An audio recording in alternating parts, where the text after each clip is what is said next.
escuela austríaca que no es economista, o sea, fue discípulo de Mises y demás. Entonces, es interesante que este libro se llama así, Religiones Políticas. Entonces, tenemos que entender que el cristianismo, el judaísmo y el islamismo son religiones, pero también es una religión el socialismo. Religión es lo más importante que hay en la vida de cada uno. Si a mí alguien me dice, lo más importante en mi vida es el fútbol, ok, su religión es el fútbol.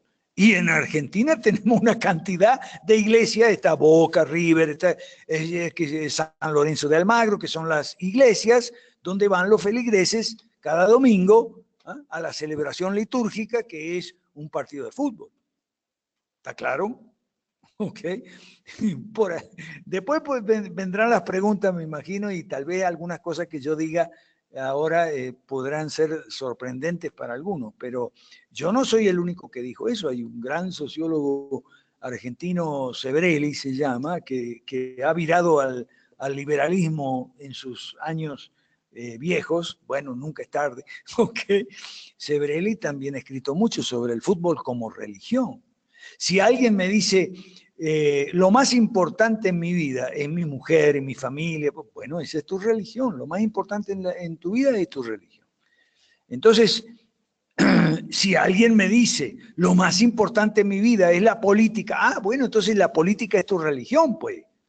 Y ahí tenemos, ¿qué son los partidos políticos? Son iglesias donde van los creyentes en la religión de la política. Entonces, eso es religión. Y política, claro, política no es la politiquería. Gracias a Dios, la Real Academia Española aceptó el vocablo politiquería y como distinto a política, ¿no? Esa política con P minúscula, bastarda, escandalosa, conflictiva, mucho quítate tú para ponerme yo. O sea, todo eso es politiquería, chisme, escándalo, de corrupción y denuncia y todo eso es politiquería. Y gritos de fraude, fraude cuando no hay pruebas, ¿no? Estoy hablando del señor Lasso, que estábamos hablando con Osvaldo antes de iniciar la reunión. ¿Ok? Eso es politiquería. Entonces, la política y la religión tienen mucho que ver. ¿Ok? Mis artículos hablan de igualdad religiosa, el segundo de los artículos que escribí sobre igualdad religiosa.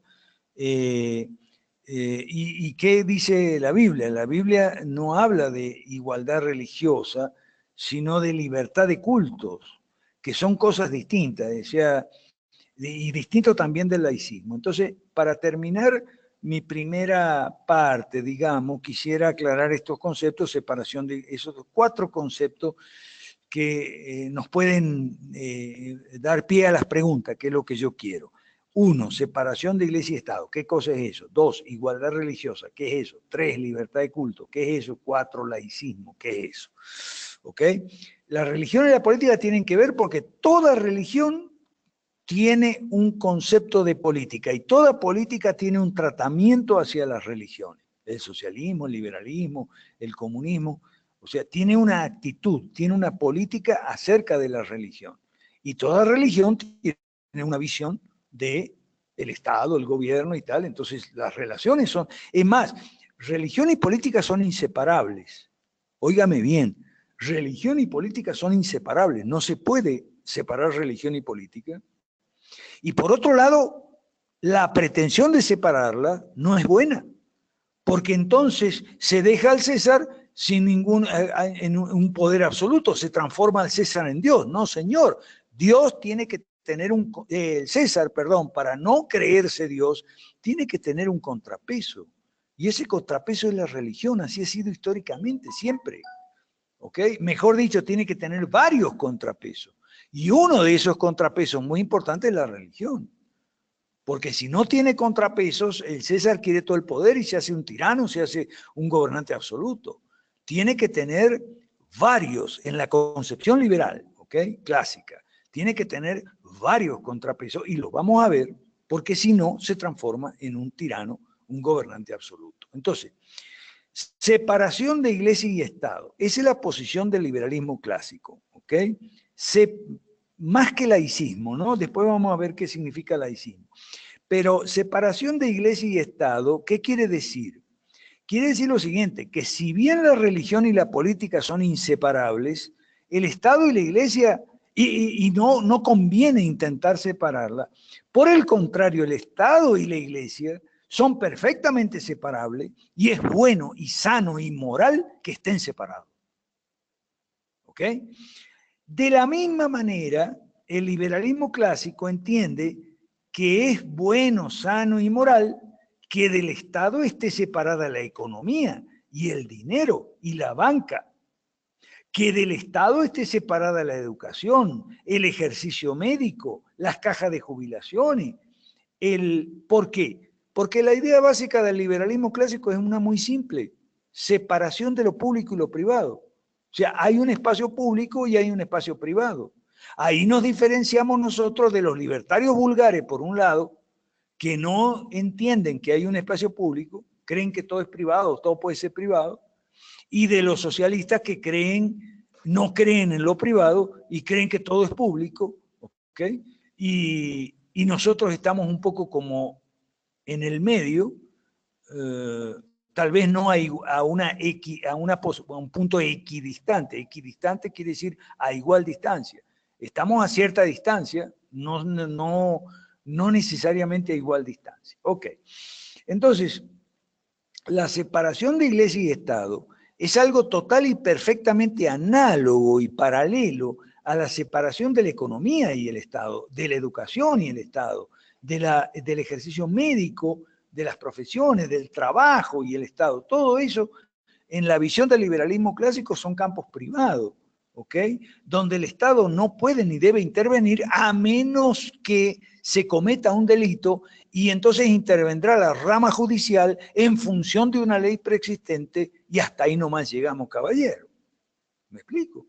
Entonces, la separación de la Iglesia y el Estado forma parte de el ideario, digamos así, del liberalismo clásico. Lamentablemente, no ha seguido esa doctrina la Iglesia católico-romana, que siempre anda con los concordatos y con los concubinatos con el Estado, y tampoco las iglesias protestantes históricas en Europa. Hasta el día de hoy la iglesia luterana está casada con el Estado alemán. Hasta el día de hoy lo mismo sucede con la misma iglesia en Suecia, en países como Suecia. Solo en algunos donde se practicó la separación de la iglesia y Estado fue en Estados Unidos. Y en Estados Unidos no por casualidad, fue porque en Estados Unidos no había una religión predominante. En las 13 colonias, cada una tenía su religión predominante, generalmente era así. En el sur, Virginia, predominábamos nosotros, los anglicanos, yo soy anglicano, ¿okay? En el centro había de todo, ¿okay? Había judíos, había católicos, había bautistas, de todo. Y arriba predominaban los puritanos en la Nueva Inglaterra y demás. Entonces, algunos estados practicaban la unión de la iglesia con el Estado, otros no. Me refiero a las 13 colonias, ¿no? Los 13 estados primigenios de los Estados Unidos para 1776. Entonces, cuando hicieron el Congreso Continental en Filadelfia y tal, resolvieron una unión más perfecta y todo eso que dice el preámbulo de la Constitución y demás, y nacieron los Estados Unidos. Entonces la separación de la iglesia y Estado era la única política posible, no solo la más recomendable, la única política posible. ¿Y cómo se garantizó? En las enmiendas, en las primeras enmiendas, bueno, el Estado no va a legislar sobre religión. Eso hay una expresión, la expresión neutralidad del Estado en cuanto a religión y tal. ¿Es válida esa expresión? Sí, en el sentido propio de la palabra, sí. Neutralidad significa separación de iglesia y Estado. Es decir, que no hay legislación, por lo tanto no hay iglesia oficial. Y si no hay iglesia oficial, como en Inglaterra que sí hay iglesia oficial, si no hay iglesia oficial, entonces hay libertad de culto. ¿Ok? Entonces, eso en cuanto a separación de la iglesia y del Estado. Igualdad religiosa, ese no es un concepto bíblico, igualdad religiosa. Ese es un concepto bastante pagano, bastante de la época romana, ¿ok? Porque para la Biblia las religiones no son iguales. Para la Biblia es muy simple la cosa. La religión verdadera no es igual a las religiones falsas. Claro, esto va a sonar duro, ¿eh? Yo sé que va a sonar duro. Entonces, la igualdad religiosa es un concepto que no es bíblico, es pagano, de la época romana y tal, y es malo, no es liberal, es antiliberal, porque la igualdad religiosa implica la legislación religiosa, o sea, las leyes religiosas. Justamente lo que las primeras enmiendas de la Constitución de Estados Unidos prohíben. Prohíbe al Congreso dictar leyes respecto de la religión. Le dice al Congreso, usted de religión ni hablar. Entonces, eso es el concepto moderno de igualdad religiosa es contrario porque implica qué es lo que está reclamando los evangélicos despistados en toda América Latina. Ah, queremos una ley de igualdad religiosa. No, no tiene que haber leyes sobre religión, punto. Ese es el concepto liberal. Libertad de cultos. Ese es el tercero y falta el cuarto y ahí ya termino yo y empiezan las preguntas. Libertad de cultos. ¿Es correcto esa expresión? ¿Es válido? ¿Podemos los liberales estar a favor de la libertad de cultos? Sí, por supuesto. Libertad de culto, claro. Pero es que la manera de tener libertad de culto no es una ley de libertad de culto, una ley que donde el Estado conceda la libertad de culto. ¿Por qué? Porque si el Estado te concede una libertad, un derecho X, mañana te lo puede quitar, pues. Por eso los legisladores norteamericanos allá en Filadelfia eran sabios. Le prohibieron al Congreso dictar leyes de libertad de culto o de lo que sea en relación al culto. El culto cae dentro de lo privado, igual que los negocios, la banca, la moneda, la educación, lo que sea. Y por último, y con esto termino mi parte, la expresión laicismo. Es la expresión más fangosa y pantanosa porque es polisémica. Laicismo puede querer decir muchas cosas. Vamos a tomar dos nada más. Una buena y una mala. Si laicismo significa, y con esto termino, si laicismo significa separación de iglesia y Estado, ¿ok? Libertad de cultos e igualdad ante la ley, pero no una ley religiosa, entonces nosotros los liberales somos laicistas. No hay problema. Pero laicismo puede significar otra cosa, lo que está significando ahora con el marxismo cultural. Laicismo significa un Estado anticristiano. Es decir, lo contrario de que lo que hubo en Occidente, o sea, que un Estado cristiano y tal, la expresión Estado cristiano puede entenderse de varias maneras también, pero esto lo voy a dejar para las preguntas, si acaso hay interés. Hoy en día, laicismo se entiende una política neopaganizante y francamente anticristiana. Por ejemplo, en Estados Unidos, sin ir más lejos, si usted le enseña religión a sus hijos, usted puede ser denunciado por un vecino o en algunos estados, no en todos. Usted puede ser denunciado por algún vecino o por algún visitador social o por algún funcionario público y puede conseguir una orden de separación de sus hijos. Le van a quitar sus hijos porque usted les está enseñando religión y eso se considera que está mal. Por ejemplo, y eso va de la mano con otras cuestiones que a lo mejor no tienen que ver con la religión. Por ejemplo, si usted le enseña a sus hijos o permite que sus hijos o le regala a sus hijos un juego de soldaditos de plomo o no de plomo como era antes, o una pistolita de juguete, usted también puede ir preso. Porque la política correcta dice que los niños no tienen que jugar con pistolas. Es más, la política supercorrecta dice que los niños tienen que jugar con muñecas para no tener estereotipos de género y cosas así. Entonces, nosotros los liberales decimos, ¿eso es laicismo? Ah, no, si eso es laicismo, estamos en contra. Ok, paro aquí. Pregunta, por favor. Muchas gracias por su atención. Ok, bueno, no sé si alguien tiene una pregunta. Yo tengo un par de preguntas, pero las hago Alberto. Pueden usar el micrófono o en el chat, ¿ya? Para usar el micrófono tiene que activarse sobre el nombre suyo. Hay un icono de micrófono que está en verde cuando está activado. Escucho por ahí a alguien, no sé. Carmen, Carmita, ¿va a hacer alguna pregunta? Sonia, Stephanie, hay más gente ya, Alberto. Fantástico, Así les fantástico. presento luego, ¿ya? No, Osvaldo, me conecté recién. Ah, ya, Carmita. Bueno, no sé si hay alguna pregunta, entonces le pongo en off el audio, ¿ya? Preguntas, por favor, sobre lo que hemos hablado. Bueno, mientras, Eh, mientras hacen preguntas, yo tenía una pregunta, Alberto. Bueno, la verdad es que como te he leído tanto, ya aquí hay unas preguntas de Stephanie. ¿Stephanie va a ser con audio o por chat? Si quiere con audio, le activo su micrófono. A ver, déjeme. Aquí tengo el chat. Ah, ya lo tienes. Ah, bueno, entonces en el chat, ¿ya? Bueno, O en el micrófono, yo puedo oír también. sí, pero parece que va a colocar en el chat, ¿ok? Esperemos entonces la pregunta. No, yo te iba no sé si es que te parece importante aclarar esta diferencia entre libertarianismo y liberalismo clásico, porque, claro, nosotros sí, digamos como que tenemos muy claro, pero de pronto para la audiencia todavía no está claro.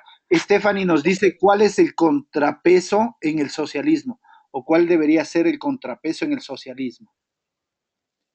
Sí, supongo que la pregunta viene por la situación que estamos viviendo acá, ¿no es cierto? O sea, cómo contraponerse al socialismo o qué hay que hacer. Supongo que es por ahí, Stephanie, ¿me aclara? Correcto, dice. ¿Qué hacemos con el socialismo, Alberto? Ok. Te vas a reír. Las elecciones. Te vas a reír. Te vas a reír, pero la respuesta es simple, sencilla, fácil y corta. ¿Ok? Ganar las elecciones. Para nosotros, para los liberales clásicos 5R, la respuesta es, bueno, un contrapeso del socialismo es el liberalismo clásico, no hay otro. Y el liberalismo clásico se diferencia del libertarianismo, y ahí vamos a la pregunta de Toscano, ¿no? El liberalismo clásico reclama hacer partidos políticos que puedan ponerle contrapeso al socialismo en la realidad, es decir, en la opinión pública, en la prensa, en el Congreso, en el espectro, digamos, de político partidista, en las universidades, en las iglesias. O sea, el liberalismo clásico tiene que ser igual que el socialismo en el sentido de ser una corriente de opinión, pero no solo una corriente de opinión, una corriente de opinión que se expresa en un partido político estructurado, disciplinado. Y esto no son cosas que digo yo, esto lo decía Mises y hoy más en particular ahora lo dice el profesor Olavo de Carvalho. No hay otro contrapeso al socialismo. ¿Por qué? Porque hay leyes de Newton que se cumplen en la política. Hay una ley de Newton, no me acuerdo cuál es, si la primera o la segunda. Aquí está el ingeniero Roller Ibáñez que me va a indicar. Hay una ley de Newton que dice que a una fuerza en una determinada dirección se le opone una reacción de la misma fuerza equivalente, sentido contrario. Algo así dice, ¿no? Así me dice Roller. Algo así. Bueno, es que no hay otra manera. Yo no sé qué cree la gente, lo que pasa es que la gente está muy loca con una... ya va con esa pregunta, ya. Estoy viendo en el chat una pregunta de Stalin Zambrano. Buenas noches, la iglesia pone, ok, moral y tal. Vamos, déjeme terminar esta. Ok, entonces estamos hablando de que ese es el contrapeso que tiene que tener el socialismo. Ahora bien, en esa derecha buena, que es lo que estamos haciendo en América Latina, los 5R, en esa derecha buena, después se puede poner en contacto conmigo a través de Facebook y yo le le cuento, sobre 5R, 5 reformas. Esa derecha buena tiene que tener un componente cristiano, en el sentido de que las fuerzas cristianas tienen que estar del lado de nosotros. No que todos sean cristianos, que todos sean creyentes, no. Entre nosotros los 5R hay mucha gente que no es creyente, no es cristiana. Algunos son cristianos, pero no son practicantes, en fin, hay de todo. Pero el tema es el siguiente. Los socialistas, óigame bien, porque esto lo sabemos por las encuestas, los socialistas ganan elecciones gracias al voto cristiano confundido, al voto de los cristianos que le han dicho, no, pero es que Jesús era socialista, Jesús fue el primer socialista, y entonces, claro, ahí alguien se ríe, pero es verdad, o sea, en las encuestas te muestran la composición del voto por la izquierda en América Latina. Y la composición del voto por la izquierda tiene una proporción de cristianos declarados mucho mayor que en la media del universo poblacional. ¿Me explico? En términos estadísticos. Entonces, la cosa es fácil, Toscano. Sí. No, perdón, la persona Stephanie me hizo la pregunta. Sí, pero... detener al socialismo, ponerle freno al socialismo, es muy fácil, lo estamos haciendo. Estamos armando partidos 5R en toda América Latina, precisamente para quitarles, entre otras chistes que vamos a hacer, para quitarles el voto cristiano a los socialistas. Si tú le quitas el voto cristiano a los socialistas se caen. Lo que pasa es que los Lazo no saben eso, porque los Lazo no saben nada, son unos ignorantes. Entonces, ahora vamos, se ríe. Por eso nos odian, los lacistas nos odian por eso, mi querida Alberto. Sí, nos detestan, yo sé. Entonces, brevemente, liberalismo clásico no es lo mismo. Yo quiero hacerte una pregunta ahí. El papel de la teología de la liberación, porque yo he hablado hace poco con un sacerdote aquí en Quito sobre el tema, y él me planteaba y me decía que no existe solo una teología de la liberación, sino que existen dos. Entonces, no sé si nos puedes aclarar. No, eso es una mentira grande como una casa. Consulte usted las dos instrucciones sobre la teología de la liberación de los años 80, escritas y firmadas por Ratzinger, ¿ok? Donde tumba esa mentira, ¿ok? Esa es una mentira de ellos. Para ellos te dicen, o sea, todos los teólogos de la liberación son unos mentirosos, violan el mandamiento no mentir, pero de frente. Para escapar al juicio digamos, de la corriente conservadora dentro de la Iglesia romana, ellos te dicen, no, pero es que hay dos teologías, hay varias teologías de la liberación, hay unas que son marxistas, otras que no son marxistas. ¡Mentira! No sea mentiroso, no sea mentiroso, cura Gustavo Gutiérrez, no sea mentiroso, Bergoglio, no mienta. Hay una sola teología de la liberación. Hay muchos autores, sí, están los Boff, están Clovis y Leonardo Boff, están todos, pero toda la teología de la liberación es teología marxista, y punto. ¿Okay? Claro, algunos autores más que otros, eso sí es verdad. Y la teología de la liberación no se circunscribe a la Iglesia Católica.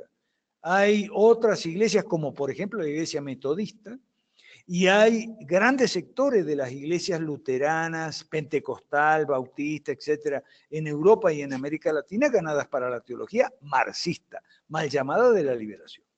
Entonces, vamos a lo de los libertarios, que no quiero que se me quede en el tintero esa pregunta.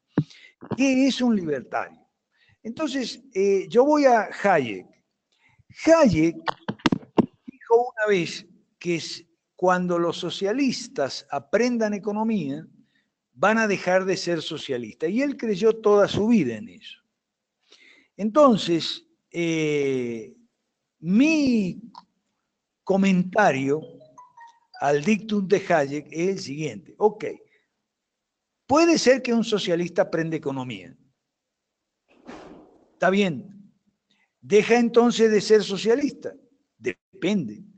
O sea, ¿depende de qué? Y depende de qué pasa a ser. Porque un socialista que aprende economía y solo economía, ahí está el problema, pasa a ser un libertario. Esa es mi definición de libertario. Un libertario es un socialista que siguió el consejo de Hayek y estudió economía, pero estudió nada más que economía. Entonces, ¿qué cosa es? Es un libertario, es socialista en todo menos en economía. O sea, voy a más, lo dejo ahí para no abusar. Que hay otra pregunta y sobre el tema de la moral y la enseñanza de las encíclicas en relación con la moral. ¿Ok? Bueno, entonces, supongo que la pregunta se refiere a eso y va por ahí, ¿no? Para ir directo al grano sin mucho rodeo. La respuesta es la siguiente. Las encíclicas papales acerca de la economía, o sea, vamos a ver, empieza, lo que llama la doctrina social de la Iglesia, empieza en 1891 con la encíclica Rerum Novarum de León XIII. Sigue con la 40º año, eso es 1931, 40 años de 1891, con la 40º año, y después sigue con las de Juan 23, que son varias, ¿no? Y entonces todas tienen un acierto y un error. Tienen una gran verdad, una verdad grande como una casa, pero también un error. Y la única que no tiene ese error es el 10º año de Juan Pablo II. Pero incluso otra encíclica de él mismo, como Laborem Exercens, también tiene el mismo error. Vamos a ver, se puede resumir brevemente cuál es la verdad y cuál es el error que hay en la llamada doctrina social de la Iglesia Católica. La verdad tiene que ver con lo que me señaló la señorita Stephanie en la pregunta, o sea, que la economía debe sujetarse a la moral. Eso no está mal. Y los economistas liberales deberían dejarse de discutir esa aserción, porque los fundadores de la escuela austríaca de la economía, o los predecesores, digamos, los de Salamanca, los padres de la escuela de Salamanca, está el libro de Chaffoin, que es muy bueno, basado en otros libros sobre la escuela de Salamanca, te dicen que la economía debe estar sometida a la moral, pero ¿en qué sentido? ¿Ok? Bueno, en el sentido de que no hay que robar, no hay que mentir y no hay que tener privilegios del Estado. Lo inmoral son los privilegios del Estado. Los economistas liberales hacen muy mal en discutir y cuestionar esa parte de la doctrina social de la Iglesia, porque esa parte es correcta. ¿Ok? Es correcta en el sentido de que una amistad muy cercana entre un empresario y un ministro de Economía generalmente, y eso lo dice Adam Smith, okay, generalmente termina en un privilegio monopolista, okay, o sea, una ventaja no de mercado conseguida gracias a la amistad con el ministro, a lo mejor al parentesco, porque a lo mejor que son cuñados o algo así, okay. Entonces, eso es inmoral. Y si usted niega que la economía debe someterse a la moral, no tiene ningún argumento moral para condenar un monopolio. ¿Me entendió? Entonces, esa parte de la doctrina social de la Iglesia es correcta. El error, ¿ok? El error está... hay otra parte, perdón, que es correcta de la doctrina social de la Iglesia. Las encíclicas, sobre todo las dos primeras que mencioné, Rerum Novarum y 40º año, traen unas condenaciones muy claras y muy tajantes del comunismo y del socialismo. Entonces, esa es otra parte correcta que tiene la doctrina social de la Iglesia. Lo que pasa es que los teólogos de la liberación se olvidan de esa parte. El error, gravísimo error, está en condenar al capitalismo como un sistema igualmente materialista que el socialismo. La pusimos la torta ahí. Por eso, el gran mérito de Juan Pablo II fue haber conversado con Hayek antes de redactar Centésimo Año, y no hay ninguna condenación al capitalismo ahí. Al contrario, la encíclica dice, bueno, a mí del capitalismo no me gusta el nombre, deberían ponerle otro nombre, deberían llamarle economía libre y tal. Bueno, el capitalismo es un nombre que le puso Marx, digamos, le pusieron sus enemigos, los socialistas. Ahora, entonces ahí está el error, y es un error grave. Gracias a Dios, la encíclica Juan Pablo II de este 100º año está libre de ese error, y eso es porque él conversó con Hayek, y conversó con Hayek no, de una manera muy casual. Él quiso hablar con los premios Nobel, y entonces llamó a un montón de premios Nobel, pero los premios Nobel de medicina, de física, de química y tal. Bueno, yo no sé qué demonio habrá hablado Juan Pablo II con esos premios Nobel, no sé, ¿ok? Pero lo que habló con Hayek sí se sabe, o por lo menos yo lo sé. Habló de economía libre, de socialismo y tal, y aprendió mucho de una larga conversación con Hayek que duró toda una tarde allá en Roma, el Vaticano, cuando el Papa citó a 8 o 10 premios Nobel en las distintas disciplinas. Ok, preguntas. No estoy viendo si hay más. Ah, sí, Alejandro Chafuenes, el libro que se llama Economía y Libertad en español. En inglés tiene otro nombre. Ok, más preguntas, no veo si hay más en el chat o por micrófono. ¿Más? Alberto, yo quisiera hacer una pregunta mientras tanto. ¿Qué relación tiene la Carta Magna de 1215? O digamos, más bien te pregunto, qué relación puede tener con la religión la Carta Magna de 1215? O qué, digamos, qué ideas pudieron haberse introducido ahí para limitar el poder del rey en esa época. Te hago una segunda pregunta atado a eso. Es la primera, digamos, es lo que se suele pensar que es la primera Carta Magna eh, eh, que luego da pie a las constituciones modernas. Entonces son dos preguntas. Ok, dos preguntas. Empiezo por la segunda porque es la más fácil. Ok. La segunda pregunta, respuesta no.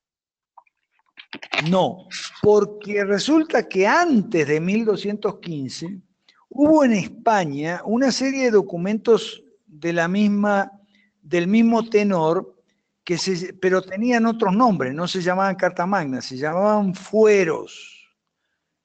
Tenemos el fuero de Castilla, el fuero de León especialmente, y el fuero viejo de los infanzones, que es algo muy parecido al common law, o sea, el derecho de la gente común, el derecho de la gente que no tenía el privilegio de ser juzgado por sus pares, como los nobles.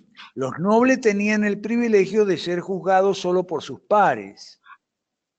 ¿Ok?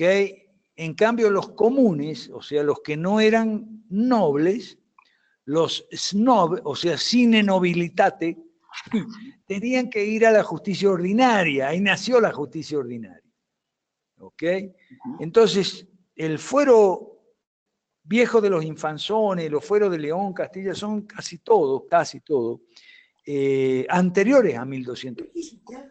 Lo cual ratifica una tesis que yo he venido desarrollando. Sí, gracias. En base a la enseñanza de mi maestro y amigo y tocayo Alberto Venegas Lynch.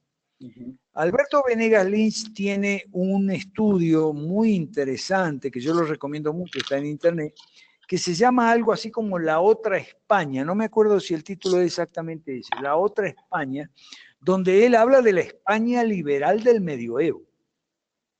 Es que lamentablemente la gente tiene unas ideas locas y totalmente erradas en materia de historia. La gente no conoce historia, especialmente el señor Ancho Basto, no conoce nada de historia. Yo sé que esto va a quedar grabado y por eso lo digo así. Resulta que la gente cree que el medioevo era lo contrario al liberalismo. Perdón, por ahí un segundo, ¿ya? ¿Aló? Un segundo, Alberto, ya está. Ok. Sí. Resulta que la gente cree que el medioevo fue una época, digamos, antiliberal y que el liberalismo empezó después. Y resulta que no, es al revés. El medioevo era una época bastante liberal en relación con el absolutismo que vino después, ¿no? Que la monarquía absoluta y tal que vinieron después. Entonces yo no sé de dónde saca sus conocimientos de historia la gente. Claro, es la historia producto de lo que se llama el revisionismo histórico, que es todo lo que han hecho los marxistas con la historia. Han reescrito la historia. Los marxistas en general corriente de izquierda, ¿no? Bueno, entonces la segunda pregunta, la segunda respuesta es no. Ahora, ¿cuál era la idea básica de la Carta Magna y de los documentos anteriores que tiene que ver con el liberalismo, que fueron la base del liberalismo y que tiene que ver con la Biblia? Muy simple, una sola palabra: pacto. La idea de pacto. Y la idea de pacto es una idea bíblica. Es un pacto de tres partes: entre la autoridad, el pueblo y Dios, donde la autoridad y el pueblo se colocan ambos por debajo de la ley de Dios.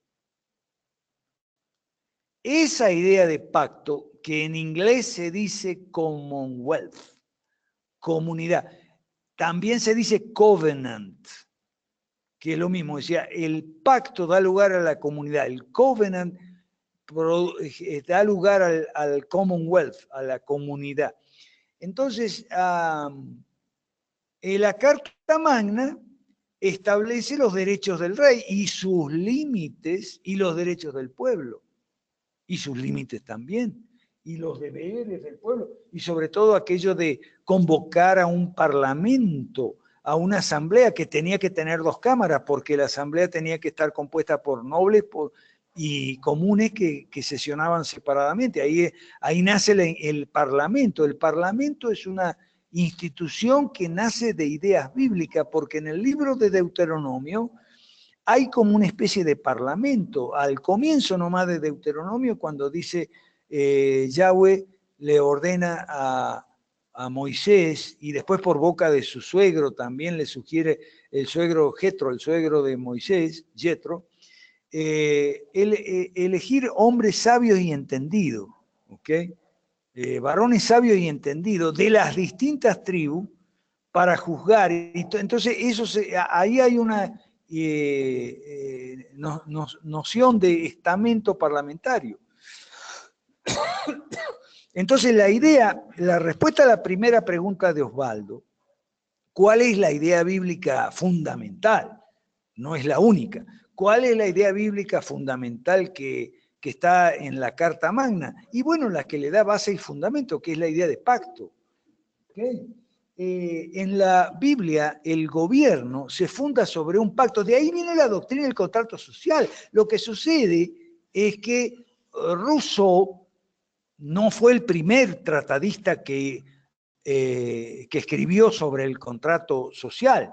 Hubo también era una idea muy común, ¿no? Altucio, Grocio, Pufendorf, todos esos caballeros que menciona Chafuen en su libro, ¿okay? Que es muy bueno, yo lo recomiendo mucho. Alberto, ¿puedes repetir el libro, por favor? Sí, el libro se llama Economía y Libertad. ¿Ok? Y lo bueno es que no habla solo de economía. Y entonces, bueno, la idea de contrato social, Rousseau la deforma toda, la malinterpreta o la reinterpreta, si se quiere, y le da todo un otro contexto totalitario, y más totalitarismo basado en el pueblo, ¿me entendés? Entonces, pero en la Carta Magna la idea de pacto es bíblica.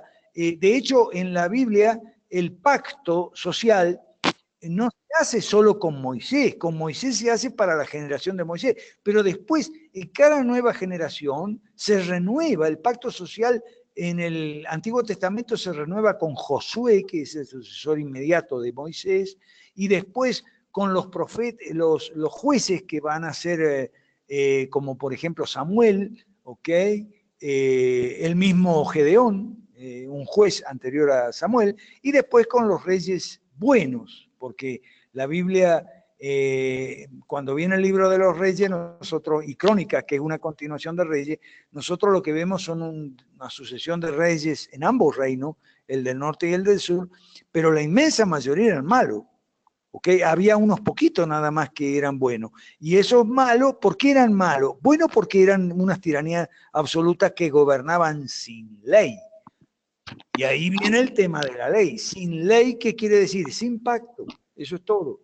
Sin pacto, ese pacto tripartito entre la autoridad, Dios y el pueblo, por el cual la autoridad deriva su poder del pueblo. Esa es la doctrina del derecho divino de los reyes en su interpretación buena y original, que después, que era todo lo contrario a la interpretación francesa de la época del absolutismo, porque la doctrina del derecho divino de los reyes era una doctrina que limitaba el poder de los reyes, porque le decían al rey, mira, tu poder viene de Dios. Por lo tanto, tú no puedes hacer lo que te dé la gana con tu poder. Tú tienes que usar tu poder para cumplir el propósito de Dios en la nación, que es el imperio de la ley. Ajá. Que una ley que está por encima de gobernante y gobernado. Posteriormente, la doctrina del derecho divino de los reyes, sobre todo en Francia, con los Luises, los reyes absolutos, el rey Sol, todos esos tipos, se reinterpretó en sentido exactamente opuesto. O sea, para justificar cualquier capricho tiránico del soberano, porque total, el poder viene de Dios. Entonces, él tiene el poder de Dios y entonces puede hacer lo que le da la gana. ¿Me entiende? Porque las doctrinas tienen vida propia. Las doctrinas crecen, se desarrollan, y algunas se degeneran, otras no. Ok, ¿qué más preguntas? Bueno, aquí tienes una pregunta, no sé si leíste esta, que habla del marxismo cultural, que expliques qué es el marxismo cultural. Perdón, Veo en el, sí, ya va, un segundito, que veo en el chat una pregunta de Rousseau sobre Rousseau que no entiendo bien, porque dice que renunciar a una parte de ti. Ah, sí, correcto. Lo que me está, voy a leer el chat un momentito. Dice que la idea de Rousseau es que cada quien tenía que renunciar a una parte de él para poder vivir en convivencia. Correcto, sí, esa es una idea de Rousseau, pero es una idea totalmente absolutista y totalitaria. Pues Rousseau lleva directo a Marx. Por eso mismo que Stephanie está señalando aquí muy apropiadamente. ¿De acuerdo, Stephanie? Bueno, entonces ahora sí vamos al marxismo cultural. El marxismo cultural no es una cosa nueva, ni es una cosa que inventaron Gramsci o, como digo, las doctrinas, tanto las buenas como las malas y las regulares, tienen vida propia, algunas evolucionan, crecen, y algunas nacen malas y siguen malas. Generalmente las doctrinas malas son incorregibles, y rara vez se puede sacar algo bueno de una doctrina mala que nació mala. Las doctrinas que nacen buenas se pueden volver malas con el tiempo. Okay. Eso forma parte de algo que estoy escribiendo, que sería una... Yo escribí mi libro Las leyes malas, ¿verdad? Bueno, tengo que escribir otro que se llame Las ideas malas.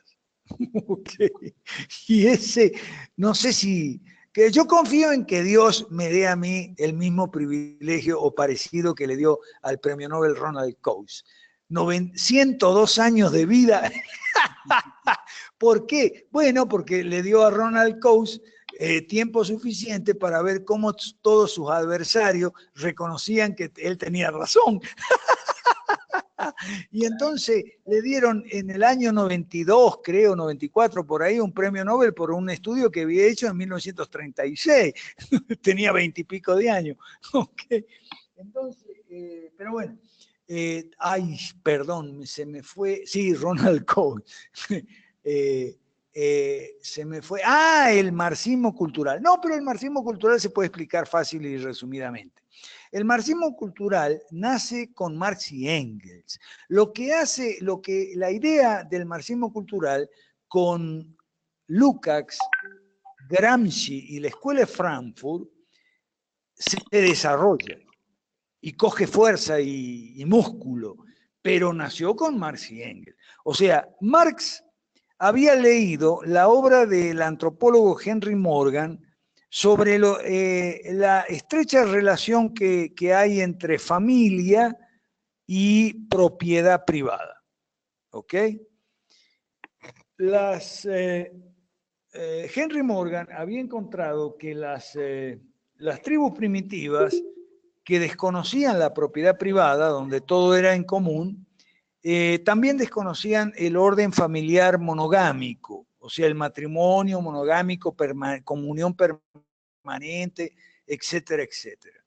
Es decir, Henry Morgan había encontrado una conexión entre matrimonio tal como lo conocemos y familia, por un lado, y por otro lado, capitalismo, o sea, propiedad privada. Entonces Marx dijo, ¡oh, qué fantástico! Hay que abolir la familia. No se puede abolir el capitalismo si no abolimos la familia también. La familia burguesa. Entonces Marx redactó de su puño y letra una serie de notas sobre su lectura del libro de Henry Morgan. Cuando Marx murió en 1883, Engels tomó esas notas y en función a esas notas escribió el libro que se llama Origen de la familia, la propiedad privada del Estado o algo así. Ahí está el marxismo cultural.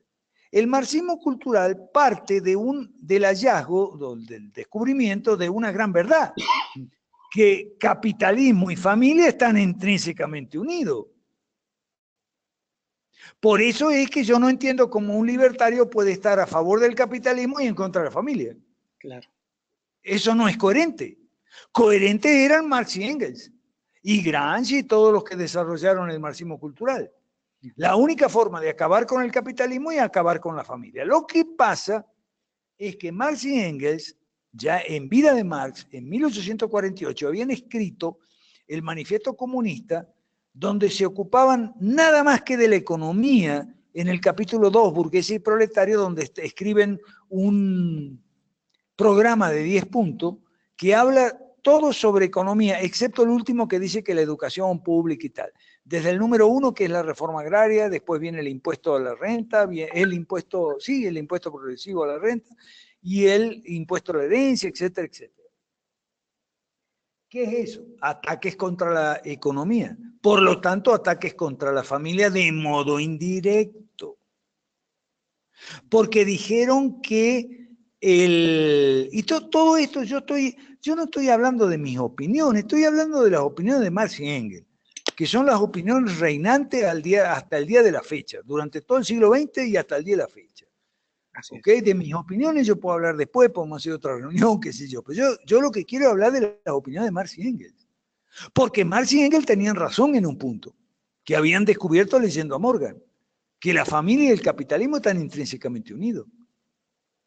Entonces, lo que pasa es que ellos dijeron, bueno, vamos por parte. No podemos atacar a todos juntos. Entonces vamos a ir con la economía primero y dejamos la familia y el matrimonio y todo eso para después. Y el después ya llegó. Llegó con el siglo XXI. Marx y Engels, y en general los marxistas, tanto clásicos o económicos como culturales, fueron tipos extremadamente inteligentes. Claro, perversamente inteligentes para el mal. Ellos primero le dieron una serie de mandoblazos a la familia en todo el siglo XX, los marxistas que aplicaron el programa de 1848, le dieron unos mandoblazos a la economía tan grandes que debilitaron la familia. Por eso, por ejemplo, mi abuela tuvo 11 hijos, pero ya mi mamá no pudo tener 11 hijos, y yo mucho menos. ¿Por qué? Porque la economía no lo permite. ¿Y quién dijo que la economía no lo permite? Los marxistas que nos empobrecieron. Esos dijeron que la economía no lo permite. Entonces, hoy en día están aplicando la segunda parte, digamos, como marxismo parte 2, que es el ataque directo contra la familia y el matrimonio, y los roles sexuales y todo ese asunto del heteropatriarcado, bla, bla, bla, que llaman marxismo cultural, o sea, la parte de la agenda de la ideología de género, que es un mandoblazo, pero directo, una serie de mandoblazos, pero directo a la familia, no indirectos como el siglo pasado, sino directo. O sea, ley de identidad de género, por la cual un hombre puede agarrar y decir, yo no soy hombre, yo soy mujer, quiero un nuevo documento. Y una mujer puede decir lo mismo. Quiero que el Estado me declare, dice una mujer, me declare hombre. Y eso tiene que ver con un tema que estábamos tratando antes de la reunión con Roller, con el pensamiento desiderativo, con el todo se puede. Es cuestión de querer. Querer es poder. Tiene mucho que ver con el pensamiento desiderativo. Porque entonces, en ese pensamiento desiderativo de querer es poder, se basa el que un hombre diga, yo quiero ser mujer. Es más, yo soy mujer. Ya, punto. ¿Por qué? Bueno, porque yo quiero ser mujer. Entonces yo decido ser mujer. Y el Estado debe reconocerme que yo soy una mujer. Y por lo tanto, y además puedo casarme con otra mujer. Puede una mujer casarse con otra mujer, o sea, una mujer real, de verdad, dos mujeres pueden casarse siendo una, o mejor dicho, siendo las dos homosexuales, o dos hombres, también. Porque el matrimonio es lo que a mí me da la gana, no es una unión, o sea, esa es una definición, esa es la cultura burguesa, el matrimonio es lo que a mí me da la gana, ¿ok? Entonces, si a mí me da la gana, querer es poder, pensamiento desiderativo, si a mí me da la gana que matrimonio son dos hombres, o que matrimonio son dos mujeres, o un hombre y un perro, o una mujer y un árbol, bueno, eso es un matrimonio. Y yo necesito aquí que venga un juez y que me case con la otra persona de mi mismo sexo, o que me case con el perro, o con el gato, con lo que sea. Y además, si yo quiero un ministro religioso que bendiga nuestra unión, entonces tiene que venir. Y si no quiere venir, va preso. La cosa está muy brava en Estados Unidos, señores. Y eso se viene para acá. ¿Qué más? Alberto, Pregunta. hay una pregunta de Carmen Miño. Dice, ¿a qué se debe que el liberalismo no se ha expandido como necesitamos quienes estamos en contra del socialismo? ¿A qué se debe? Se debe a la derecha mala. A eso se debe. Ok, porque esa le voy a vincular entonces con la pregunta de Olfo Vicuña, que está en Cuenca, yo me equivoqué, está en Cuenca, ¿no? Dice que les indiques a qué se refiere la derecha buena y la derecha mala. Ok, muy fácil, simple, sencillo, cortito y al grano. Ok, derecha mala es la estatista y buena es la liberal. Repito, derecha mala es la estatista y buena es la liberal. Nosotros en 5R reconocemos 4 grandes especies políticas, digamos. La derecha buena y la derecha mala que acabo de describir, liberal y estatista respectivamente. Y del lado de la izquierda buena no hay. La izquierda es mala por antonomasia. Solo se divide en violenta y no violenta. ¿Ok? O sea, bolcheviques y mencheviques. Pero al lado de los bolcheviques también hay que poner a los nazis y a los fascistas, que eran de izquierda. Hitler y Mussolini lo decían clarito, lo que pasa es que la gente no quiere oír. La izquierda violenta y la izquierda no violenta, o izquierda fabiana, socialdemócrata, parlamentaria, en fin, tiene muchos nombres históricamente hablando.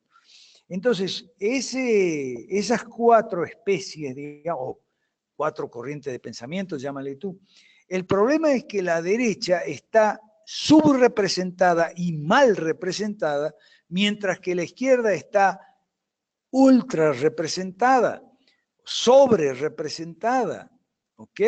Y entonces la culpa de que la pregunta era ¿por qué las ideas liberales no han tenido éxito? No sé si... Así es. Bueno, no es por lo que dice el idiota de Huerta de Soto y sus aplaudidores de allá del centro Mariana de Madrid, porque el liberalismo clásico ha fracasado, porque es imposible mantener el Estado limitado. No, eso es mentira. Históricamente es mentira. El Estado se mantuvo limitado más o menos hasta el siglo de la Ilustración, cuando llegó el absolutismo, ahí el mercantilismo, que es la doctrina económica del absolutismo, ahí el Estado empezó a expandirse, ¿ok? Y con el socialismo se expandió más todavía. Pero hasta ese momento el Estado se había mantenido bastante limitado y por eso hubo progreso económico, tecnológico, florecimiento artístico, ¿okay? Adelanto científico, etcétera, etcétera, etcétera, en el mundo, hasta que llegó el estatismo. El estatismo de manos de la derecha mala primero y después de la izquierda, tanto violenta como no violenta. Entonces, la razón por la cual estamos mal es por la derecha mala. O sea, lo veníamos hablando con Toscano y antes con Pablo Zambrano, que es el economista de Quito que estuvo con nosotros en Lima. A lo mejor ustedes lo conocen, yo sé que Osvaldo lo conoce. ¿Ok? La derecha mala que incluso hasta violenta se ha puesto ahora. Es una cosa horrorosa. Bueno, ustedes me dirán, no, pero es que los gobiernos militares también eran violentos, aplicaban la violencia. Sí, es verdad. Y los gobiernos militares fueron de derecha mala, excepto Pinochet, que fue una derecha bastante buena, y antes de Pinochet tal vez Castelo Branco en Brasil, 1964, una dictadura militar de derecha buena. Pero es que los gobiernos militares de derecha no fueron tiránicos, fueron dictatoriales, que es otra cosa. Claro, ustedes me dirán, no, pero ¿y los derechos humanos? Un momentito, ¿los derechos humanos de quién? ¿De los terroristas, del ERP, de Montonero, que secuestraban, robaban, asesinaban gente, torturaban, mataban niños con bombas? ¿Esos derechos humanos? No. Lo que hubo una guerra subversiva. Ahora, después dijeron, no, hubo una violación de derechos humanos porque hubo genocidio y tal. Eso es mentira. Mentira. Vamos a poner las cosas en su lugar, hablando de la historia, digamos, reciente, no de la historia muy antigua, así como Juan Sin Tierra, 1215, que nos lleva Osvaldo. Osvaldo nos lleva muy atrás. Ok. A ver, ¿qué más? Ahí hay una pregunta de Olfo, ¿no? Dice, entiendo yo que es como profundizar conceptualmente en la derecha estatista y liberal, como que le des más... Claro. La derecha liberal somos nosotros. La diferencia es muy clara y es la siguiente, y es muy simple, es fácil de entender. La derecha liberal, que es la derecha buena, quiere la separación de lo público y lo privado. Quiere que la religión esté separada del Estado, pero también la educación, los negocios, la banca, el dinero incluso, el ejercicio médico y las cajas de jubilación. Estoy hablando porque siempre uso las 5 reformas como esquema, digamos, de pensamiento para nosotros, ¿no? Porque es útil para comunicarse con la gente. Mientras que la derecha estatista no reconoce no reconoce debidamente la separación entre lo privado y lo público, y entonces, pero tenemos distintas clases de derecha estatista. Cada una se corresponde con una separación que queremos la derecha buena. Por ejemplo, hay una derecha mala religiosa. La derecha mala religiosa quiere la unión de la religión suya de cada quien con el Estado. Hay una derecha mala económica, que es lo que se llama el mercantilismo, y más modernamente se llama corporativismo, pero no en el sentido fascista, sino en el sentido de corporación como empresa. ¿Ok? Entonces, quiere la unión del Estado con la empresa o el sector productivo a que pertenece y quiere privilegio, etcétera, etcétera. O sea, no quiere competencia. Hay una derecha mala educativa. Quiere que el Estado abrace la educación y le pague a los maestros y quiere la educación pública, entre comillas, o sea, estatal. Hay una derecha mala médica, que es la que quiere socializar la medicina. Hay muchas derechas malas. Y muchas veces, como las derechas malas son mezquinas y egoístamente sectoriales, muchas veces encontramos derechas malas que son liberales en todos los campos, excepto en el propio. O sea, gente que te dice, es lo que yo llamo pseudo-liberales, gente que te dice, yo soy liberal, y eso entre la gente de Lazo hay a montones. Te dice, yo soy liberal, pero quiero que el Estado apoye a la cultura. ¿Por qué? Ah, porque yo soy escritor, quiero que el Estado me pague un sueldo, ¿ok? Y bien bueno que sea el sueldo. O yo soy músico, entonces quiero que el Estado apoye a la música. Por lo tanto, yo soy liberal en todo, excepto en la música. ¿Por qué? ¿Solo porque tú eres músico? No, porque la música es muy importante. Fíjense, estoy ejemplificando los razonamientos falaces que abundan hoy en día, uno lo puede ver en artículos de prensa, noticias de prensa, razonamiento falaces. ¿Ok? Entonces, son liberales, entre comillas, excepto en el sector propio. ¿Por qué? Ah, porque quieren vender caro lo suyo y comprar barato lo que consumen. Esa es una forma muy cómoda y beneficiosa y provechosa de ser liberal. O sea, yo soy consumidor de arroz, pero soy productor de trigo. Entonces soy liberal en materia de arroz, pero estatista con el trigo. ¿Por qué? Porque yo quiero que el Estado me dé un precio de sostén para el trigo y como yo quiero comer arroz barato, quiero que todos los arroceros compitan entre sí y que se jodan para darme a mí el arroz más barato que puedo conseguir. Eso es monstruoso. Eso es directamente la cosa más absurda, la cosa más, pero nos está deteniendo a nosotros porque es la derecha mala razona así, razona entre comillas, porque eso no es razonar. ¿Okay? Bueno, eso es... Ah, dime. no, te iba a decir que esto es lo que tienes en Ecuador. Yo ponía en el artículo el otro día, que claro, es esta derecha que solo quiere libre mercado para lo que compra, ¿no? Y que Exacto. esto es lo que ha tenido Ecuador, lo que se identifica como derecha. El problema es que esa etiqueta, que la izquierda además la utiliza, ya sabes que la utiliza muy bien, nos mete en un saco a todos y por eso hay que diferenciarse, ¿no es cierto? Digamos, la izquierda ha hecho un trabajo propagandístico enorme para que la opinión pública identifique derecha con todo esto que estabas diciendo tú. Y eso es Así la es. única derecha que existe, digamos, en el ideario popular. Por eso es que me parece interesante lo que has dicho ahora. Bueno, Ok. sí, Ajá, dime. no sé si por tiempo eh, hay dos preguntas más. No sé cómo estás de tiempo, Alberto, porque tú estás un No, poco tarde, ¿no? yo estoy bien. Yo estoy bien. Roller aquí me está acompañando y está anotando. Ok. Ah, ok, ok. Este, Bueno, déjame eh, que te diga una cosa nada más. Mientras tú ajá. tengas tiempo, hagamos las preguntas y obviamente quien quiera mantenerse en la charla lo puede hacer. Digo porque ya nos pasamos el tiempo programado, pero quien no pueda por cualquier razón, no hay problema. Luego le podemos pasar la grabación y tú me dices, Alberto, cuando ya te dé sueño. No, sí, está bien. O cuando no tenga respuesta para alguna pregunta. Sí, Bueno, aquí está dice, bien. Sonia tiene Lo que una sí, pregunta y Maribel también. ok, lo que sí quiero decir antes de que se empiecen a ir los que tengan algo que hacer, que yo estoy disponible en Facebook, ¿ok? Y yo tengo WhatsApp, hablo mucho con la gente por WhatsApp, trato de dar orientación cuando la tengo. Y cuando no tengo una respuesta, simplemente lo digo y a lo mejor voy a investigar y te demoro algún tiempo en conseguirte la respuesta.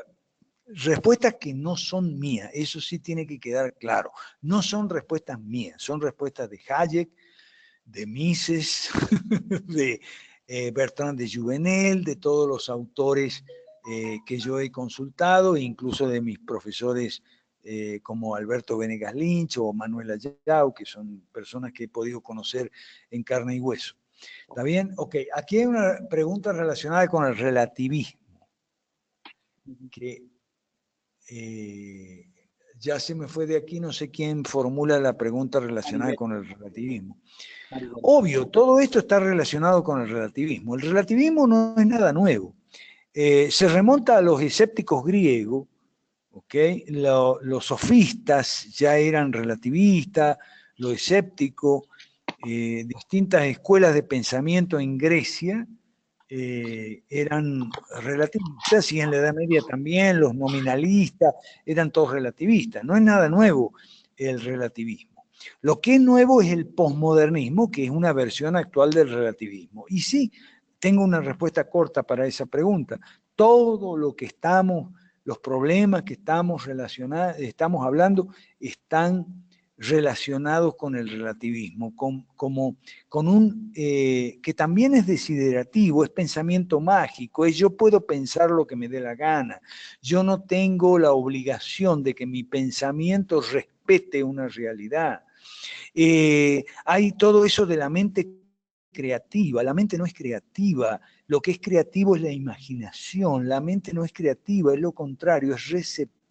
Eso lo explica muy bien Tomás de Aquino, y lo tomó de su maestro Alberto el Grande, que es por el cual yo me llamo Alberto, ¿okay?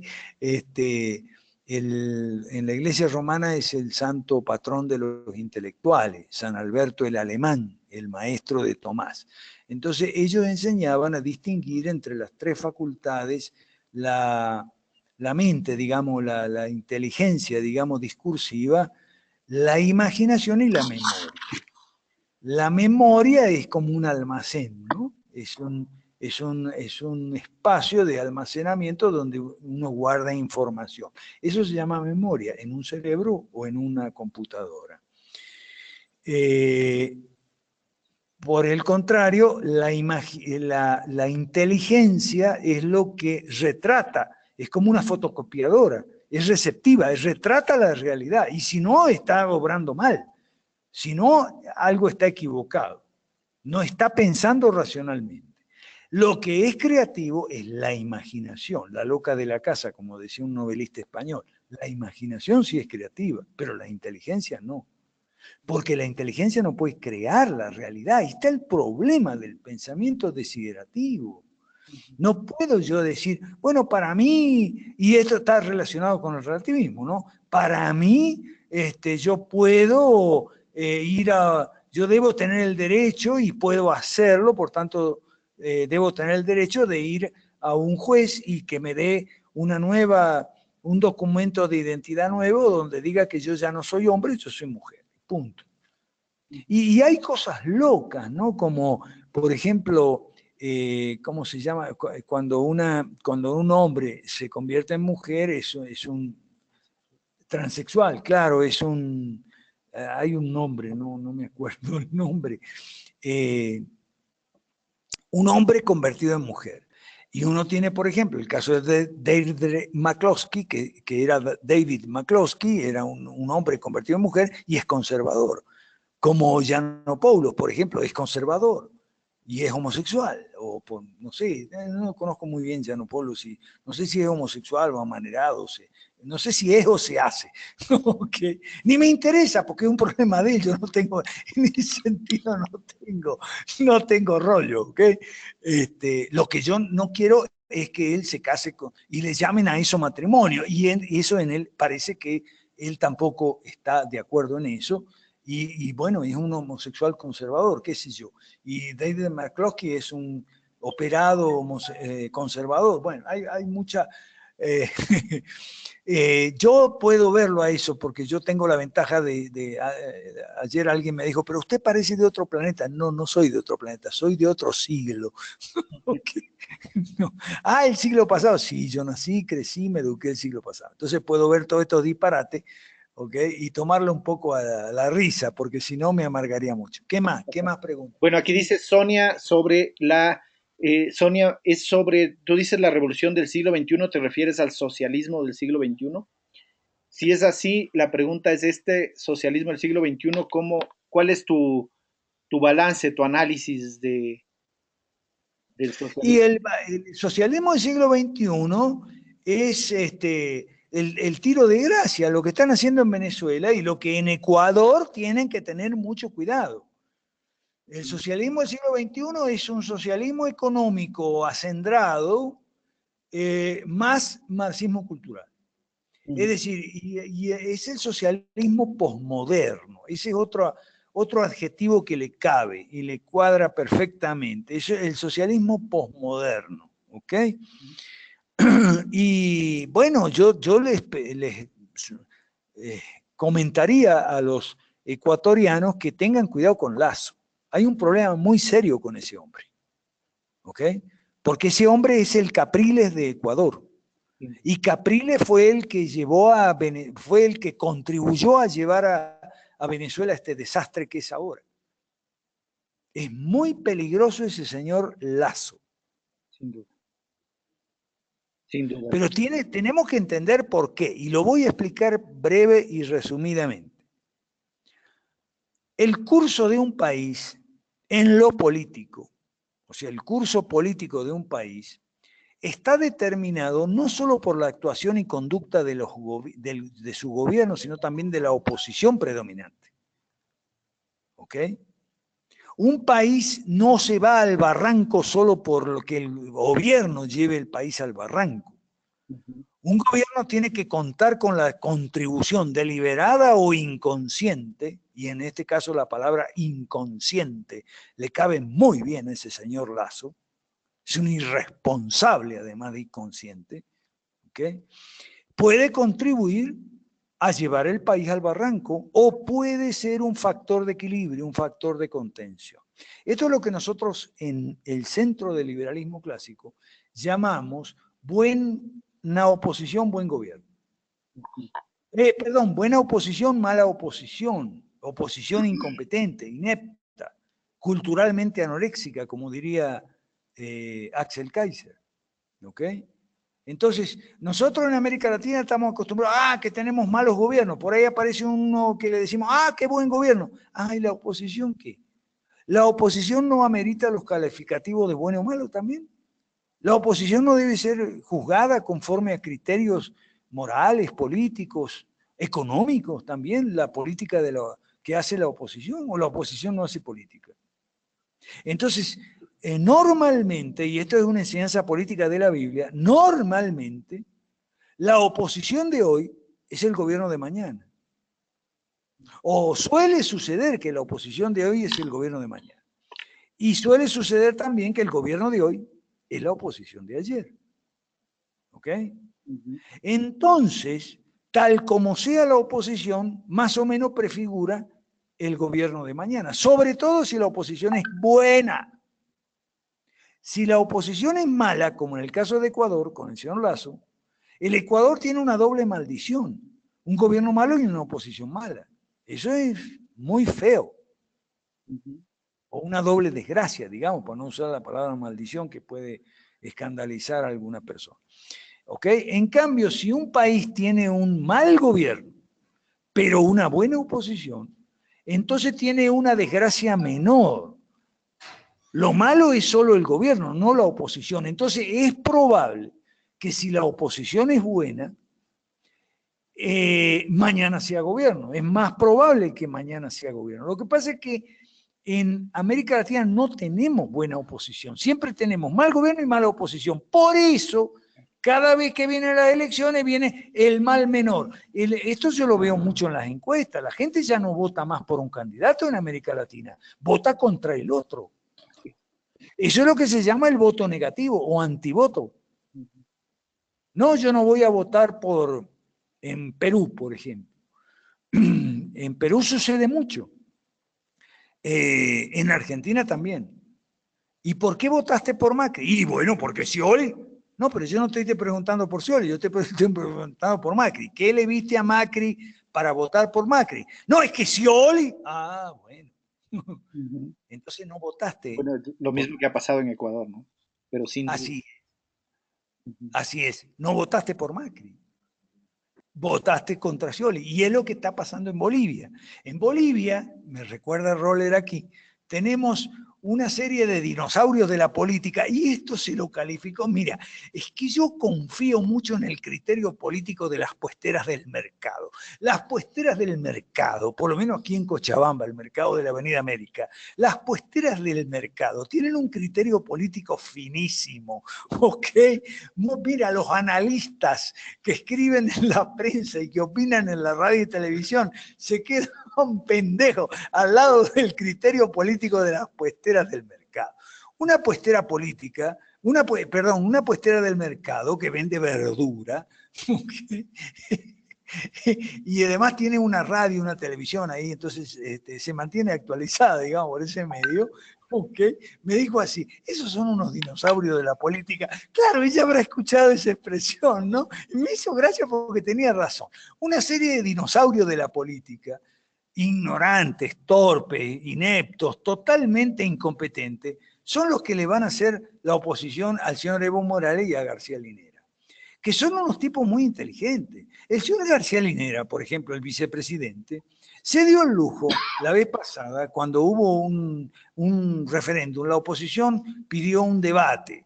O sea, no me acuerdo qué elecciones fueron, si era un referéndum de elección. Y él dijo, no, nosotros no vamos a debatir con el señor, Doria Medina. Él le pidió un debate a García Linera y Evo les pidió un debate y tal y qué sé yo. Entonces Evo dice, bueno, si García Linera quiere ir, que es el vicepresidente, que vaya y tal, parece que dijo eso. Y García Linera dijo por toda la televisión, no, yo no voy a ir a debatir con la oposición Doria Medina. ¿Por qué? ¿Por qué? Estaba el Tuto, también había varios. Porque no tienen programa, dijo García Linera. Entonces yo no, si ellos no tienen programa, nosotros tenemos un programa, que es lo que estamos desarrollando desde el gobierno. El programa nuestro es este y este. Ellos, en cambio, no tienen programa.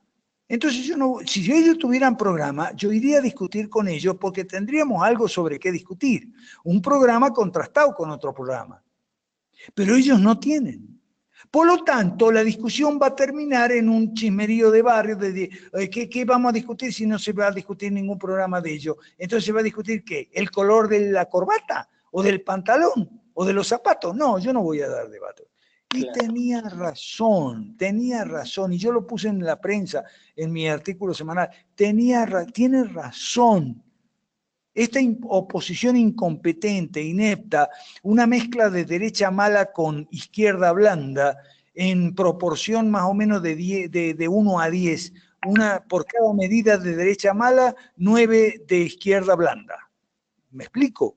Entonces, esta oposición a debatir, pero ¿por qué? ¿Con qué programa? ¿Con cuál alternativa? ¿Con cuál propuesta? Ninguna. Entonces, ¿en qué quedamos? Ok, ¿qué más? Claro. Bueno, yo creo que describes la situación de Ecuador, pero es una fiel descripción de lo que está pasando en Ecuador. Digamos, una propuesta política que no está basada, digamos, no hay nada de fondo, ¿no? Uno nada más tiene que leer el plan de gobierno, cómo quedó al final, cómo se lo presenta, y hay una serie de generalidades y demás, y no hay nada concreto. Y de hecho, esto que acabas de decir es real, digamos, ya no solo me refiero a Lazo, sino a toda la oposición, incluidos los periodistas que están camuflados como periodistas, pero en realidad son opositores, ¿no? Eh, con unos análisis, de lo que acabas de decir tú, un análisis del color de los zapatos, de lo que dijo, lo que no dijo, se paró de esta forma, sí, pero nada de fondo, y entonces tienes sobre todo, yo creo, a una clase media muy desinformada y obviamente muy manipulable por todo lo que está pasando, ¿no? De hecho, lo puedes ver en las calles. No sé si esto que voy a decir puede parecer broma, pero es una tragedia que estamos viviendo. Fíjate que hoy acaban de hacer el reconteo de público de algunas actas, y ahora la excusa para no ir, no fue la gente de Creo, por cierto, no fue nadie, pero por las fotos que ven en las prensas ahora dicen que no ha sido un conteo real porque las actas no estaban arrugadas. Y entonces, como no estaban arrugadas las actas, asumen que son actas nuevas creadas para el show que acaban de montar. Entonces, claro, con ese nivel de oposición tenemos, por ahora, por lo menos, el escenario para la izquierda es, digamos, de lo más positivo. No vamos a poder en el corto plazo salir de esto, ¿no? Entonces, yo creo que haces una descripción exacta de lo que está pasando en Ecuador y de lo que ha pasado en los últimos años. Por cierto, una cosa que ahora yo te quiero plantear, que es una cosa que a mí me ha surgido en estos días, a partir de los resultados de la primera vuelta, yo empecé a encontrar cierto mensaje de la prensa, que claro, antes posiblemente no lo tomaba en cuenta, pero es un mensaje de oposición directa de la prensa, ¿no? Entonces empecé a revisar las entrevistas que le hacen a Correa desde hace 10 años, y lo que encuentro es que este discurso del odio, digamos, o este discurso de la división, en realidad se construyó en la prensa.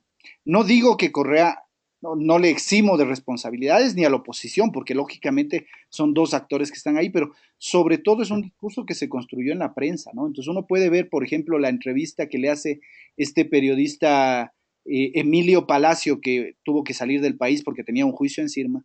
La primera entrevista que le hace a Correa, claro, y uno se da cuenta y empieza a entender de dónde viene todo este discurso público del odio que evidentemente nos ha llevado a la situación que tenemos hoy. Y entiendo que esto es lo que está pasando en Venezuela, ¿no? No sé si tienes algo al respecto, porque el rol de los medios en esto es un rol que no se puede obviar, el papel de los medios. Evidentemente, digamos, aumentado por esta mala oposición que no provee de alternativas y el discurso no lleva sino al mismo lugar. Pero el rol de los medios creo que es, digamos, acá importante, ¿no? Ahora, una cosa nada más antes de que me respondas. En Ecuador, eso llevó a la creación de la famosa ley de comunicación. Es una ley absurda, lógicamente, porque otorga el poder discrecional de una entidad pública para discernir qué está bien y qué está mal, ¿no es cierto? Pero si vamos más allá en el análisis, digamos, es fruto de esta creación de este discurso de odio que hay de la prensa desde los primeros años de Correa. No sé qué opinas, Alberto. Efectivamente. Mira, es que has tocado un par de problemas que están relacionados, que es el problema de los medios y el problema del odio. La relación es la siguiente, la voy a resumir. Los medios han ocupado el rol de los partidos políticos. Hoy en día, y porque lo que estás describiendo es en toda América Latina, no es solo el Ecuador.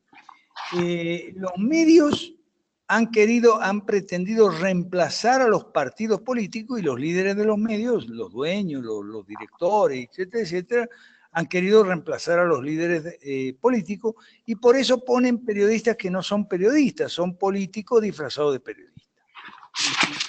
Ahora, la solución no es una ley de comunicaciones, la solución es que haya partidos políticos que tomen su puesto, que tomen su lugar como partido político. Entonces los medios, me imagino yo, que de esa manera retrocederán a hacer lo que deben ser, lo que son por la naturaleza, que son medios de comunicación, de información y opinión, pero no partidos políticos. Incluso en nuestros países se ha llegado al extremo de tener los medios cuotas dentro de las listas parlamentarias y de concejales y demás. Es decir, y esto era antes de Chávez en Venezuela. El grupo El Nacional, que era un grupo de periódicos, tenía aseguradas 4 bancas en el partido, en las listas del partido AD, otras 4 en el partido COPEI, entonces sumaba 8 diputados ese grupo periodístico, ¿no? Y entonces la cadena Capriles tenía otro también. Entonces, los medios han tomado el papel de partidos políticos. Eso está relacionado con el tema del odio. El tema del odio es por la histeria anticorrupción. Porque la diferencia entre la política de odio y la política de antes es que la corrupción no era el único tema. Ahora el único tema es la corrupción. No, que el problema es la corrupción. Y eso genera odio. ¿Por qué? Genera un debate de odio. ¿Por qué? Porque antes, por decir en mi época, sí, yo estoy cumpliendo 70, okay, en mi época, los gobiernos y los diputados y los ministros eran juzgados por la opinión pública a través de los medios de comunicación según las opiniones sobre las políticas que hacían. Entonces, nos oponíamos a un diputado porque hacía unas políticas erradas. Entonces, el debate se mantenía en cierto nivel. Pero ¿qué pasa cuando al diputado no se le cuestionan las políticas o al ministro, sino que es un ladrón? Ah, es un ladrón. Sí, y encima hay un trasfondo socialista de que por culpa de la corrupción no hay tiza en las escuelas y no hay gasa en los hospitales. Ah, entonces es un ladrón, por culpa de él no hay tiza en las escuelas porque se llevan la plata. Yo escribí un artículo que se llama Gasto irracional y corrupción. Hay un gran mito en América Latina, el mito de la corrupción. De cada 100 pesos que se gasta el Estado, lo que se lleva a la corrupción es apenas 10, 15 pesos, eso hay cifras, hay estudios, hay que investigar un poco. El resto es gasto irracional, pero no es corrupción. Ahora, el mito popular cree que no, que todos se lo roban. Entonces, ya el nivel de la discusión baja hacia el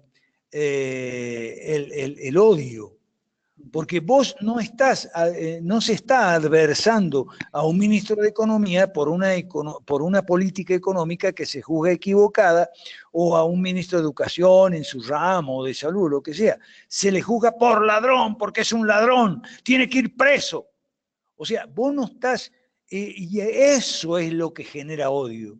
Lo que genera odio es la histeria de anticorrupción. Además, baja el nivel del lenguaje político, de la discusión política. Se llega al improperio, al insulto, al lenguaje soez. Y algo muy parecido tiene el tema del fraude. Se le acusa entonces al presidente de ilegítimo. ¿Por qué? Por fraudulento. Entonces no se cuestiona el socialismo ni las políticas socialistas de Correa o de Moreno, ¿okay? Sino los negociados, porque hay que ver los negociados. Y eso, el canalla de Lasso, porque Lasso es un canalla, hizo antes de la primera vuelta, creo, la famosa denuncia de unos primos, de unos hermanos, de este o del otro, que entonces eran unos ladrones, porque a bajar cada vez más el nivel de la política. En lugar de discutir las políticas socialistas de Correa y decirle a la gente que no votara por Lenín Moreno porque iba a ser una continuación de Correa, que iba a ser Correa 2 y tal y que yo, no.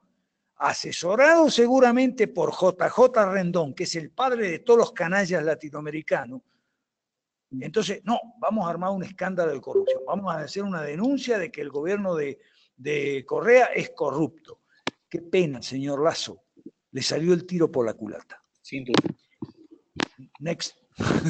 Bueno, yo quería nada más comentarte, hacerte un aporte a esto que tú acabas de decir.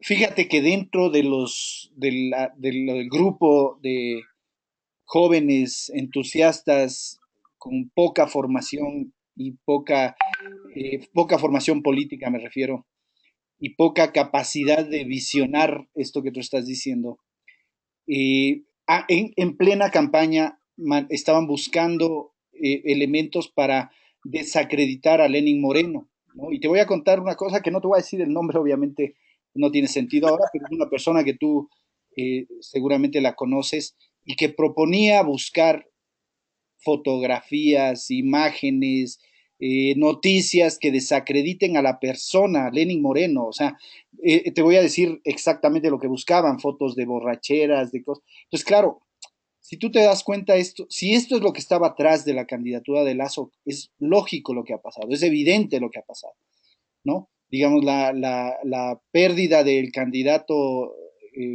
Guillermo Lasso era casi el camino que iba a seguir porque esto era lo que estaban haciendo después de la primera vuelta y ahí está los resultados. Lo que pasa es que ahora, con toda esta campaña que se ha lanzado, por cierto, el otro día había incluso a Carlos Alberto Montaner, que siempre se monta encima de este tipo de shows, ¿no? Haciendo también un foro donde discutían el fraude ¿no? Y tratando de plantear estas, eh, este discurso en la sociedad. Entonces, sí, lo que nos hace falta es lo que tú estás proponiendo. No sé si quieres comentarles el proyecto político que tú lideras y luego incluso invitar a quienes quieran vincularse. Ok, Ok, así vamos cerrando la cosa y vamos a, yo quisiera, antes de despedirnos, quisiera hacer una vuelta al tema de la religión, porque la religión tiene que ver en esto, ¿ok? Entonces, para ir cerrando la reunión, que yo agradezco, que ha estado muy interesante, para mí ha sido muy gratificante, alentador y desafiante, ¿ok? Y espero que para ustedes también, y espero que sigamos en contacto sobre este tema de 5R a través de Facebook, las redes sociales. Yo soy muy facebookero y todos nosotros los 5R somos muy facebookeros. Así que por ahí hay una página web que se llama Foro Liberal de América Latina, ahí está toda la información sobre nuestro proyecto. Tiene que ver con la religión. Y nosotros nos llamamos 5 reformas, ¿no? Pero hay una sexta reforma. Okay. Y la sexta reforma es la reforma de las iglesias. Lo que pasa es que no se puede hacer desde el Estado, se tiene que hacer desde la iglesia. En el proyecto 5R hay gente que es atea, pero no es anticristiana. Hay gente que es indiferente, pero no es anticristiana, ¿no? Es laicista, pero no es anticristiana, ¿ok? O es agnóstica, como se llama muchas personas hoy en día, o sea, no son creyentes, no son... Y hay otros de distintas religiones. Están los católicos romanos, están los pentecostales, que son la mayoría de los evangélicos hoy en día, y estoy yo que estoy un poco en el medio, ¿no? Porque yo soy anglicano, eso significa Iglesia de Inglaterra, que es la vía media entre el catolicismo y el protestantismo. Okay. Entonces, ¿qué tiene que ver la religión en nuestro proyecto? Bueno, que nuestro proyecto es la recuperación del liberalismo clásico, que lamentablemente lleva demasiado tiempo en manos de estos libertarios o liberales vulgares, como yo digo. Por ejemplo, Montaner. Montaner es una persona que se ha degradado, pero notablemente. Cuando Montaner era joven, yo también era un estudiante de primer año de la universidad, y me devoraba los artículos de Montaner, porque Montaner era un maestro escribiendo. Me acuerdo que tenía una columna que se llamaba Quemarropa, ¿ok? Y después escribió algunos libros buenos y después siguió escribiendo libros cada vez peor. Y ahora, bueno, ha quedado en el campo de la derecha mala, pero bueno, totalmente. ¿Ok? Y todo por el afán de salir en CNN y salir en los periódicos de Miami y todo. Al final cayó en una cosa que él muchas veces denunció y bueno, cayó en lo mismo. ¿Ok? Algunas personas se degradan con los años. Yo puedo decir que yo recibo mis 70 cumpleaños este año muy feliz de estar enrolado en este proyecto. Este proyecto estamos con Osvaldo, porque Osvaldo estaba desde los primeros. Osvaldo nos prestaba su aula virtual para hacer nuestras reuniones y él participaba.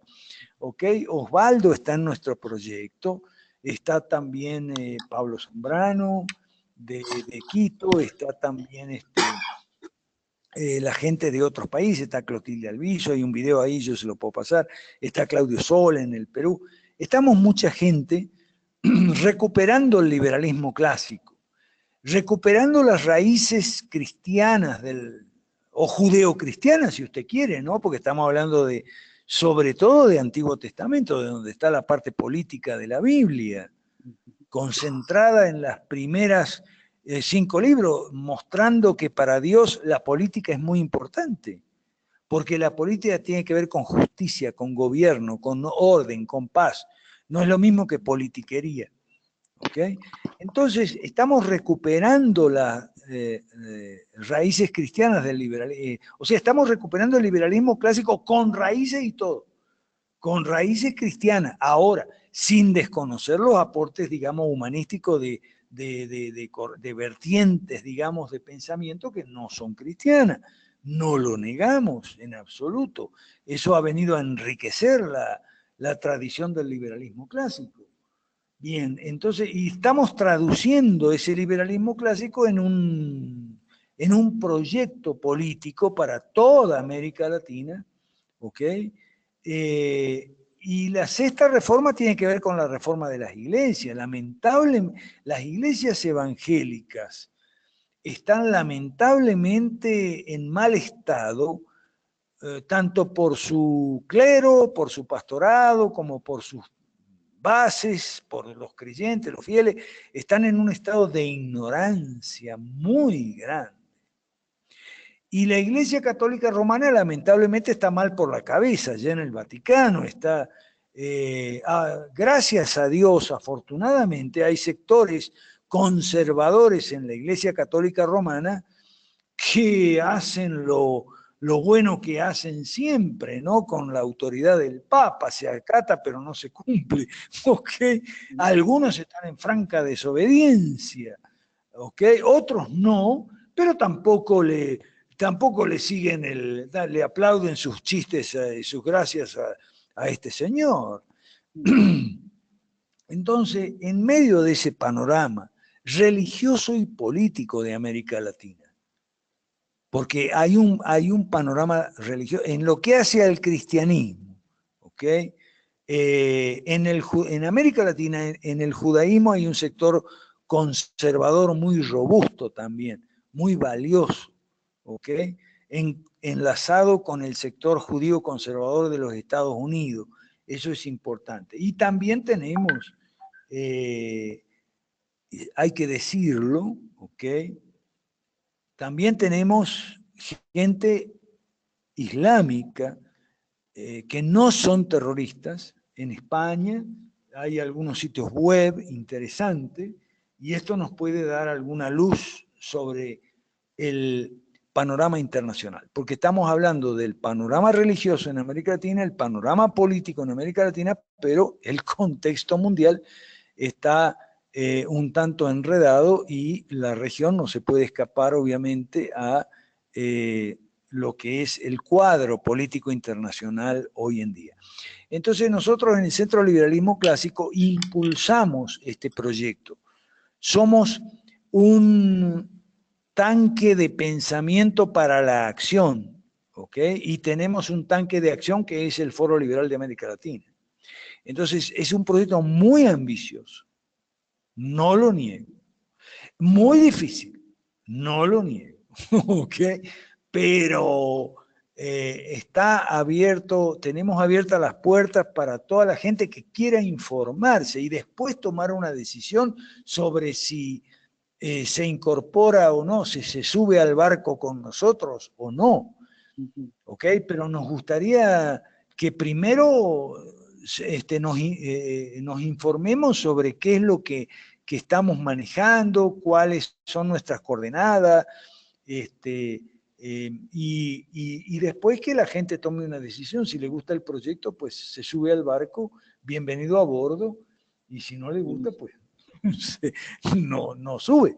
¿Ok? Ahora, ¿te parece si yo les paso tus datos de contacto y del proyecto también para que se unan quienes... Claro, claro, el Foro Liberal de América Latina.org, esa es la página informativa. Hemos tenido la segunda edición del foro el 19 de marzo pasado en Lima. La primera la tuvimos en Santiago de Chile hace exactamente un año. Y si Dios quiere, tenemos ya partidos políticos en Perú, en Venezuela.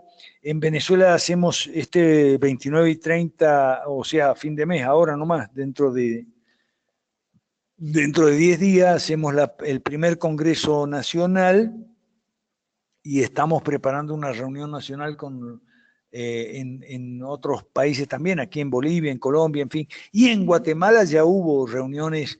En Guatemala está Jorge Chapa haciendo una gira por todo el país. Claro, un país chiquito, pero tiene sus encantos. Yo conozco el interior de la provincia de Guatemala y es algo precioso.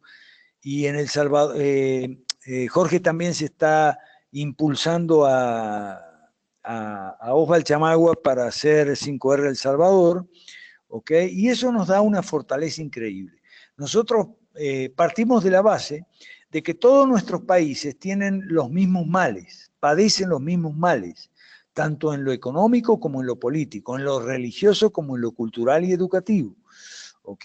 Padecen los mismos males que se deben a las mismas causas y por lo tanto los remedios tienen que ser los mismos. Los remedios son las 5 reformas. A nosotros a veces se nos critica, pero usted es la misma receta para todos los países. Y sí, porque los países tienen los mismos males. Tienen desempleo, pobreza, inflación, mala calidad en la educación, etcétera, etcétera. Bueno, los remedios son los mismos. A nosotros lo que pasa es que la izquierda nos ha metido muchas mentiras. La izquierda nos ha dicho, no, el neoliberalismo no, porque este país es distinto. Eso ha dicho en Perú, en Argentina, en Ecuador, en todos lados. Este país es muy diferente, entonces aquí no se pueden aplicar recetas neoliberales. Se dijo en Ecuador cuando llegó el amigo Sisto Durán Ballén y la época, si no recuerdo mal, esa era la época del neoliberalismo, ¿no? Entonces, dijeron eso.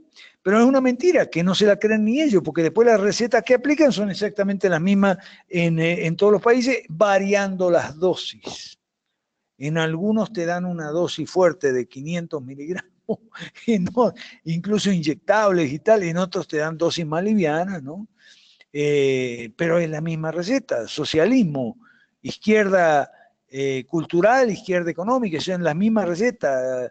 Y entonces tenemos los mismos problemas. Lo que sucede es que poca gente ha tenido la experiencia que he tenido yo de poder vivir en 5 países, pero como residente, no como turista. Ahí está el tema.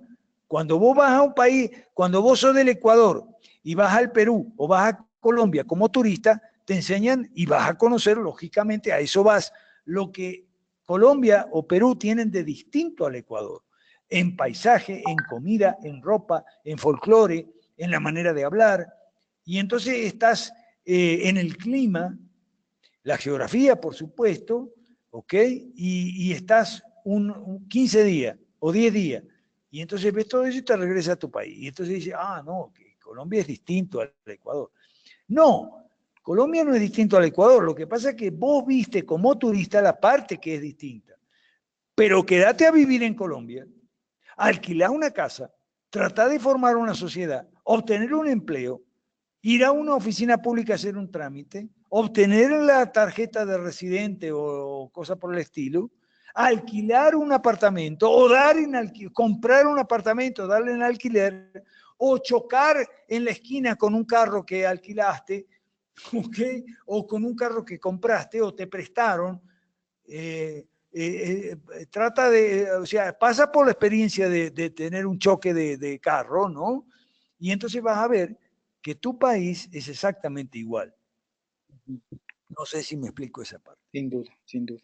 Sí, yo les voy a invitar, bueno, de hecho les había comentado algo al respecto ya, les voy a invitar a los sitios en Facebook y tu página web para que se pongan en contacto contigo, ¿ya? Yo tengo una última pregunta, si es que me permites. Voy a ver si, Adelante. sí, voy a ver si, Última. esta es la última. Ahora sí. Dale. Gracias. Bueno, esto más bien se va un poco a un tema que me acaba de surgir, porque yo no había leído una novela de Ayn Rand que se llama Himno, que acabo de leer hoy en la mañana. Sí. Literariamente bastante mala, pero me ha costado muchísimo acabar porque muy mala, pero es lógico que deja claro sus principales, las piedras sobre las que sostiene su sistema filosófico, ¿no? Está claro eso, ¿no?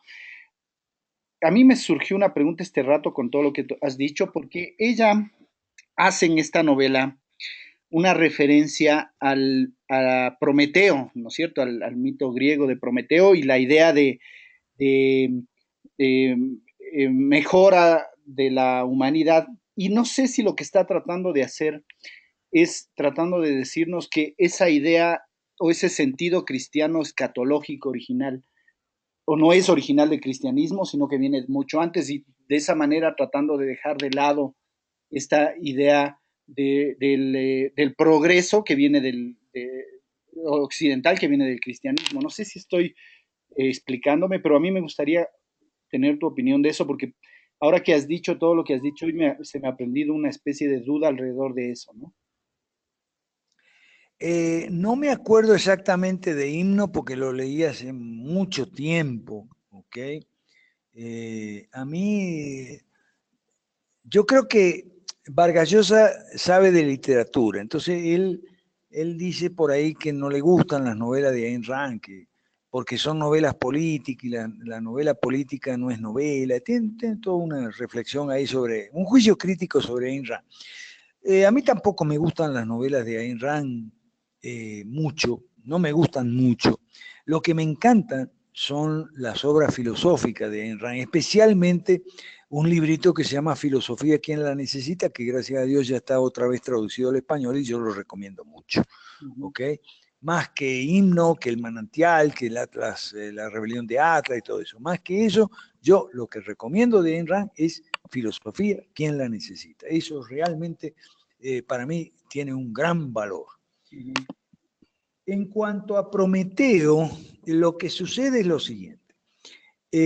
A Ayn Rand, una de las críticas que le hace a la religión, especialmente a la religión cristiana o judeocristiana, es que ella dice que el pecado de Adán no fue ningún pecado, que eso fue una rebelión y que esa rebelión contra Dios era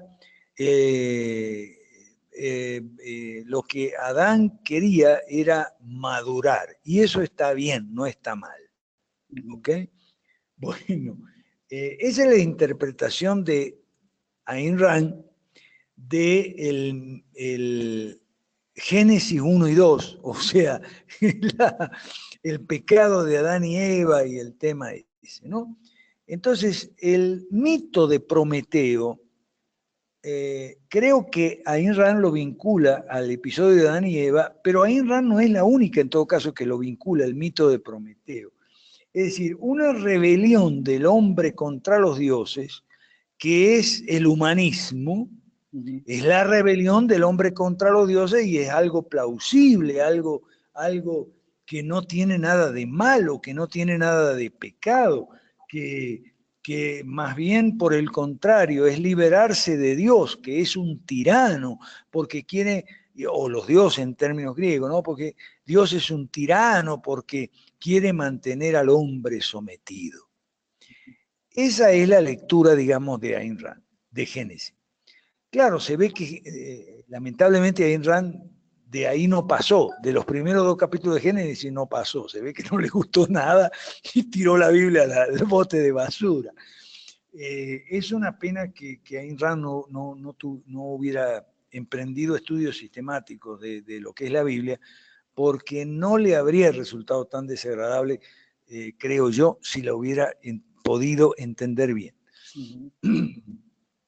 Y el pecado de Adán no fue un acto de asumir la madurez, como dice ella. Lo que pasa es que se entiende mal en qué consistió el pecado de Adán y Eva. Se cree erróneamente, ¿ok?, que fue obtener conocimiento, y esa es la versión que, o sea, conocer por sí mismo, y es la versión que Ayn Rand toma, ¿ok? Entonces, porque el problema con Génesis 1 y 2 es la forma literaria, ¿no? Dice, bueno, se abrieron sus ojos, vieron que estaba desnudo, conocieron el bien y el mal. Entonces la gente, como Ayn Rand, dice, bueno, pero ¿qué tiene de malo conocer? Porque desde cuando aquí el hecho de buscar conocimiento y lograr conocimiento es un pecado. Ok. El tema es el siguiente, ese no es Génesis 1 y 2, ¿ok? Porque más bien Dios les estaba enseñando a Adán y Eva. Génesis 1 y 2 dice que Dios le puso a Adán a dar nombre a los animales. Es lo que hoy se llama la ciencia de la taxonomía. O sea, dar nombre a los animales significa que Dios puso a Adán a conocer a los animales y a ganar conocimiento de los animales, o sea, de la naturaleza, de la creación, digamos. ¿Ok? Poner nombre a los animales es una señal de dominio. En la cultura semítica, poner el nombre es dominar. Por eso cambiar nombre es dominar. ¿Ok? Poner a otro bajo la autoridad del que cambia el nombre. Entonces, Dios le puso a Dios como Dios le puso a Adán como vicepresidente de la creación, o como gerente general, digamos, a cargo del gobierno. Eso dice Génesis 1 y 2. Entonces, mal puede ser que Adán lo que quería era con un conocimiento que Dios le negaba. No, en absoluto. Dios puso a Adán desde aquel día hasta hoy al hombre, a la raza humana, como gerente del universo. Eso es, y autoridad del universo. ¿Okay? Eso es lo que el ecologismo profundo niega. El ecologismo profundo es una rebelión contra el verdadero sentido de Génesis 1 y 2. Entonces, ¿qué fue lo que hizo mal Adán? ¿Dónde estuvo el pecado? ¿En querer conocer el bien y el mal? No, en decretar el bien y el mal por sí mismo. En decirle a Dios, no en decirle a Dios, no, un momentito, yo quiero conocer. No, pero si eso es lo que Dios le estaba, esa era la propuesta de Dios para Adán, que conozca, que gane conocimiento, que cultive su inteligencia. Eso es todo un mensaje de la Biblia, especialmente en Proverbios, Salmos, etc. No, Dios nunca le prohibió a Adán que conozca lo que el bien y el mal, lo que está bien, lo que está mal, lo que es real, lo que no es real, lo que es correcto, lo que es incorrecto, lo que es verdad, lo que es falso. Nunca. Lo que le prohibió fue que decrete por sí mismo, en forma separada de Dios, lo que es bien y lo que es mal. Muy bien. Ese fue el pecado de Adán. ¿Y cuál es el pecado de la humanidad hoy en día? Exactamente el mismo, no otro. Sí, parece que la raza humana en ese sentido no es creativa, no inventa pecados nuevos. Parece que los pecados, la gente tendemos a recaer siempre en los mismos pecados. ¿Ok? Que la lujuria, el robo, mentir, o sea, siempre la misma lista, ¿no?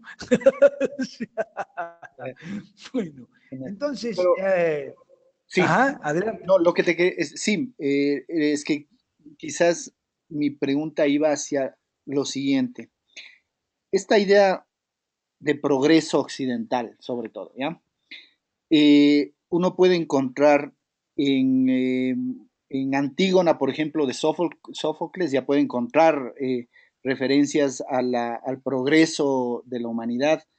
Luego puede encontrar en otras obras, obviamente, precristianas, y una de esas fuentes es justamente el mito de Prometeo. Entonces, mi pregunta es, cuando Ayn Rand hace esta referencia a Prometeo, digo, no es una referencia directa, sino en medio de su novela, uno de los personajes es Prometeo y es el que descubre, digamos, o plantea esta idea del individuo y versus obviamente la comunidad y demás, ¿no?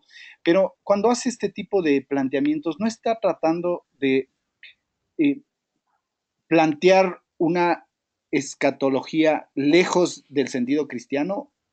Esa es mi pregunta. Es decir, ¿hay un intento de desvirtuar al cristianismo como fuente filosófica de Occidente o no? Respuesta corta, sí. Sí, ¿no es cierto? Claro. No, no, Sí, me quedo. esa es la respuesta corta. Ya, ya. Sí, sí. Digo porque, Eh, claro, luego. de hecho, perdón, en el mito de Prometeo, si no recuerdo mal, Prometeo le roba el fuego a los dioses. O sea, el fuego era algo que los dioses mantenían para sí mismos y no le querían dar al hombre. Entonces Prometeo le roba el fuego a los dioses, se lo escapa y lo reparte entre la gente, ¿no? Ujú, ujú, ok. Bueno, muy interesante. Bueno, mi querido Alberto, tú creo que tienes, si no me equivoco, 1 hora y media o dos de diferencia. Supongo que ya es muy tarde allá. Sí, Y acá son sí, las 10 de la noche. sí, Te agradezco enormemente, de verdad, muy enriquecedor. Yo aprendo, cada vez que hablo contigo, aprendo muchas cosas. Estoy seguro que los asistentes también habrán sentido eso en esta primera aproximación al gran Alberto Mansueti. Y les sugiero, digo, como lo ha planteado Alberto, ¿no es cierto? No, no ha dicho únase al proyecto político ciegamente, sino que incorpórese a los grupos que tiene Alberto. Se va a nutrir muchísimo de los aportes intelectuales que hacen principalmente Alberto, más obviamente todo el grupo que forma este proyecto, que